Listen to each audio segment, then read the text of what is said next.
This is the Polo Club in the new GRA axis of Port Harcourt, River State, where a new generation church, the King's Assembly, was to have distributed aid in food and other items to less privileged persons. The setup in here shows how prepared the church was in attempting to manage the anticipated crowd.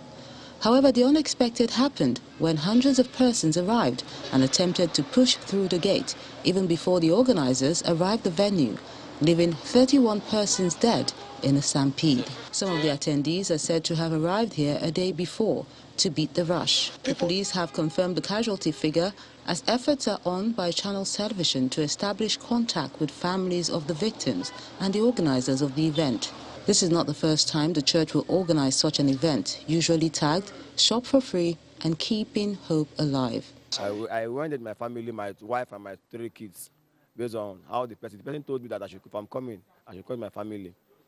That they are doing program, they are doing shop for free. After the shop for free, after the program, they'll be doing shop for free. Whatever thing you choose is what you pick.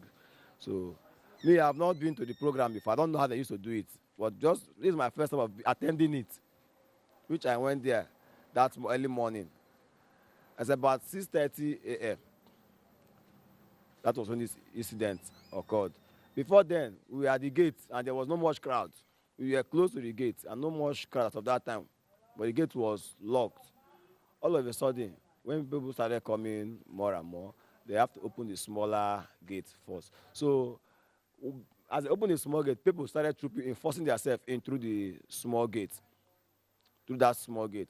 And you know, when you like a flood of where a flood is gathered, no way to go out. You open a small place. You know how the pressure of water will pass from that small hole. That was how just this thing just happened. When they opened that small, people started forcing themselves in. As we're forcing themselves in, that was when immediately they opened that big one. People started trooping us. People were entering in through the big gate now. Some were falling down. Those who were fell down was people that were marching on top. And unfortunately, my son was involved among them. I was carrying my daughter on my hand while my wife was carrying the small one, then holding this my son now. So I managed to rescue my first daughter and my second daughter. Only my son now that I couldn't rescue because there was no way. The stampede was too much. Even I broke my hand. This shoulder, I cannot raise my hand up because they marched me. I collapsed, in short. I collapsed. I didn't even know where I was until I don't know what to say. I'm just confused. It's in nursery 2 now. It's nursery school. In nursery 2. I just paid the school fees on Wednesday before this thing happened. He was supposed to take award in this session, in this end of school session.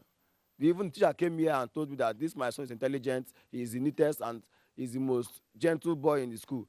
That by the end of this session, he will give him an award for all these things. Because he's one of the brilliant and intelligent boy in that school. He's the only one that is up among all her pupils in that school.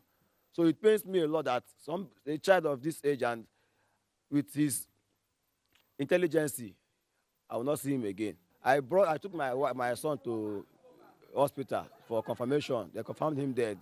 I took him to BMH. They still confirmed him dead.